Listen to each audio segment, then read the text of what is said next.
Salut tout le monde, c'est Lucie, j'espère que vous allez bien. Aujourd'hui, critique de My Next Life as Villain ou Otome Game no Ametsu, si vous préférez. Le titre est beaucoup plus lent en japonais. J'ai découvert cet animé le jour du nouvel an. Oui, je sais, j'ai passé un excellent nouvel an malgré ce qu'on pourrait penser. Et l'objectif de ma vidéo est de ne faire aucun spoil ou le minimum possible, mais de vous décrire au mieux cet animé que j'ai beaucoup apprécié.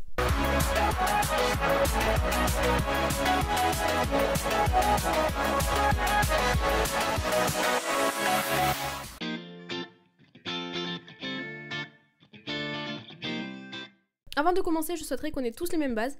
Donc si YouTube l'accepte, je vais vous mettre le trailer juste maintenant. Et sinon, je vous mettrai le lien en barre d'infos pour que vous puissiez le visionner avant de commencer cette vidéo. Si vous l'avez jamais vu l'anime, bien évidemment. Si vous le connaissez, restez.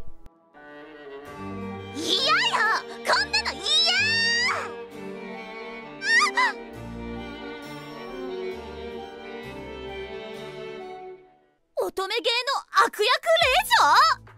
このままだと破滅する。私との婚約お受けしていただけますか？婚約は絶対に解消しません。姉さんと一緒なら喜んでいきます。姉さん無事。姉さんに何かあったら大変ですから。俺と勝負しろ。挑戦するなら受けて立つ。優しく可愛らしい妹を持ててとても幸せなんです。だから今だけでいい。君のそばにいさせてくれ。ついに始まりましたな。そんな服で木登りを。おてんばな方ですね。出会いイベント。姉さんどうしたの？まさか何かしたの？そんなことするわけないだろ。どうして俺が育ちの悪いジャガイモのために演奏しなくちゃいけないんだ。バカンスを楽しみましょう。私が破滅するかどうかは彼女と4人の攻略対象の恋の行方にかかっている。乙女ゲームの破滅フラグしかない悪役令嬢に転生してしまった。とにかく前へ進むナミヤ。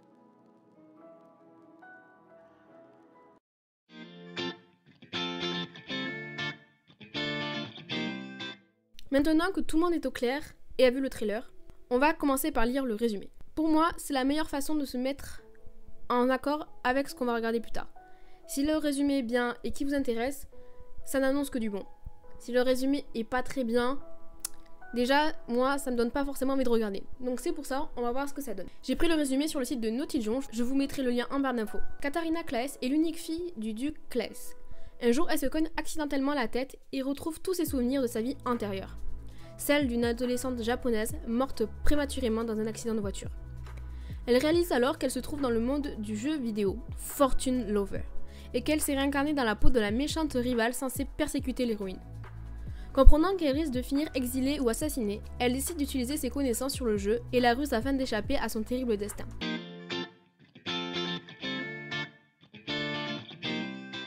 Au niveau des graphismes, c'est tout ce que j'adore. Malheureusement, je n'ai pas du tout les termes techniques pour vous décrire l'aspect en règle générale de l'anime. Mais en tout cas, j'ai des yeux et je pense que je peux vous dire que c'est vachement coloré, les traits sont très fins, les couleurs sont juste splendides et les personnages ont un aspect très délicat, ce qui correspond énormément à l'univers annoncé car c'est un univers de riches, c'est un univers de contes.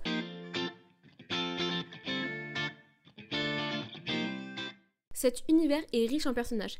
Il y a autant de filles et de garçons, ce qui, je trouve, est très rare dans ce genre d'animé où c'est un peu un harem, on va dire. Je trouve que c'est un point très important et que c'est un point à surligner. En personnage, nous avons Katarina Claes. C'est le personnage principal de toute cette aventure, c'est celle qu'on va suivre dans tout cet animé. Elle est la fille unique et l'héritière de sa famille. Dans le jeu de base, elle est la méchante et est détestée de tous. Mais cette fois, elle veut une autre fin. C'est normal, elle s'est pas réincarnée pour rien quand même. Enfin, qui voudrait mourir dès le 3e épisode? Personne. Pour ma part, sa famille je l'adore, surtout sa mère. Sa mère, elle me fait mourir de rire. On ne la voit pas très souvent, mais à chaque fois qu'elle apparaît, t'es sûr que tu vas rigoler. En tout cas, c'est que mon avis. Pour revenir au personnage, elle est douce et très gentille. Malgré qu'elle soit de la noblesse, elle reste très simple et ça c'est le fait qu'elle a été réincarnée et que dans sa vie antérieure, elle connaissait la dureté, la pauvreté. Cependant, parfois j'aimerais la voir moins crédule, même si c'est ce qui fait son charme, mine de rien. Mais des fois elle est trop crédule à mon goût. Ensuite nous avons tout son harem entre guillemets.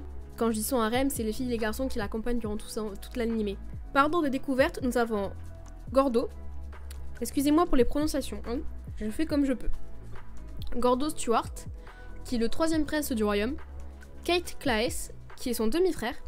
Alan Stewart, le frère de Gordo, mais je le considère plus comme un musicien, un grand pianiste, et qui est vachement beau gosse, on va le surligner ça aussi. Mary Hunt, qui est passionnée de plantes et qui a extrêmement bien la main verte. Nicole Ascart, l'homme mystérieux qui ne sourit jamais, sauf parfois. Sophia Ascart, qui est la sœur de Nicole, et qui est la fille aux cheveux blancs qui s'est fait persécuter, mais qui est passionnée de lecture. Et puis finalement, nous avons Maria Campbell, qui est l'une des rares paysannes au pouvoir magique. Et c'est grâce à ça qu'elle a pu intégrer l'école. Et d'ailleurs, à la base, c'est elle le personnage principal du jeu vidéo. Personnellement, je les trouve tous magnifiques. Ils ont des personnalités bien distinctes et leur seul point commun en fait, c'est qu'ils aiment tous Katarina. Je vous laisse découvrir si c'est un amour en amitié.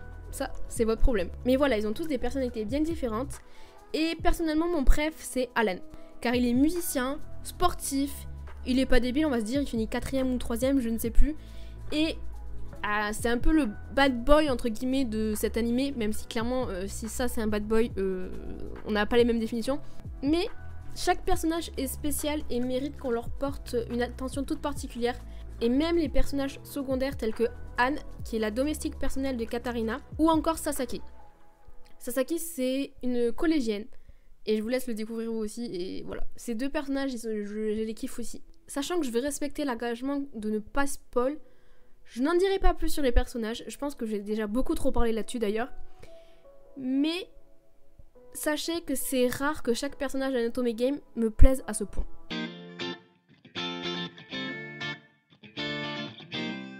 C'est un animé qui est sorti en 2020 et il est composé de 12 épisodes. L'histoire est riche en émotions, mais je la trouve surtout très marrante. Nous avons accès à toutes les réflexions internes de Katarina, depuis qu'elle est petite. Bon, parfois, je vais pas vous mentir, ça coupe le rythme de certains épisodes et c'est parfois agaçant. Bon, cependant, ces réflexions sont toujours assez amusantes, donc on va dire qu'on pardonne à moitié. Il ne faut pas oublier que l'objectif premier de notre chère Katarina, c'est de ne pas mourir. Et finalement, on va dire qu'elle s'en sort mieux que prévu. Elle s'en sort même très très très bien. Chaque épisode, pour moi, a un truc qui peut plaire, que ça soit amusement, visuel, histoire. Et pour ceux qui préfèrent, ils peuvent aussi se rincer l'œil. Oui, on peut se rincer l'œil sur des personnages d'animé. Oui, je vous assure. En tout cas, j'ai beaucoup aimé le développement des personnages. Et la suite, quand on a suivi leurs aventures, parce qu'au bout d'un moment, elle ne peut plus rencontrer 3 500 personnes, donc on commence à suivre leurs aventures et c'est juste incroyable. Si vous regardez Pouvoir des bisous, il va falloir s'accrocher. Hein. Mais si vous aimez les personnages principaux qui ne comprennent pas forcément quand ils se font draguer, là vous avez kiffé. Parce que vous avez trouvé le personnage principal qui est comme ça. En tout cas pour ma part, j'ai beaucoup aimé l'histoire et la fin est vraiment pas mal. Pas dire bien. Je vous laisse la découvrir par vous-même, car ça mérite le détour à mon sens.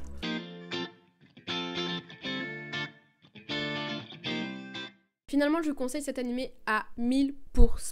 Aujourd'hui, il fait partie de mes préfs, non seulement par les graphismes, par l'histoire, par les personnages. Je dirais surtout par les personnages, mais surtout par ce qui m'a fait rire. Et que c'était peut-être aussi le fait que le regarder au Nouvel An, ça a aidé. Hein. Mais je pense pas être la seule, parce qu'il a fait partie des nominations pour différentes thématiques du meilleur animé de 2020. Je vous laisse aller voir, c'est sur Crunchyroll. Cet animé m'a fait rire, m'a fait pleurer parfois, mais ça reste un animé juste incroyable. Et puis on va pas se mentir que le développement des personnages fait qu'on s'attache énormément à tout le monde, même aux plus petits personnages. Il y aurait eu un chien, j'aurais kiffé, tu vois, je me serais attachée au chien, pour vous dire.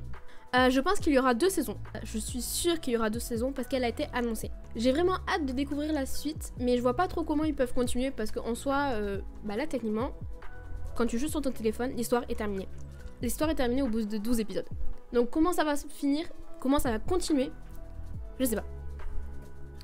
Au final, je pense que je regrette quelques trucs sur cet animé.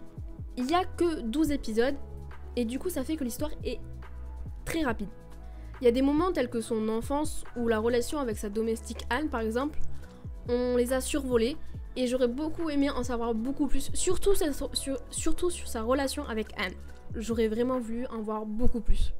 Enfin bref, J'espère que cet anime vous plaira si vous l'avez toujours pas regardé. J'espère que ma critique vous a donné envie de regarder. En tout cas, si vous n'êtes pas d'accord sur les choses que j'ai dites, n'hésitez pas à me le dire en commentaire, en restant bienveillant bien évidemment, car chacun a son avis. Et moi je vous dis à bientôt pour une nouvelle vidéo.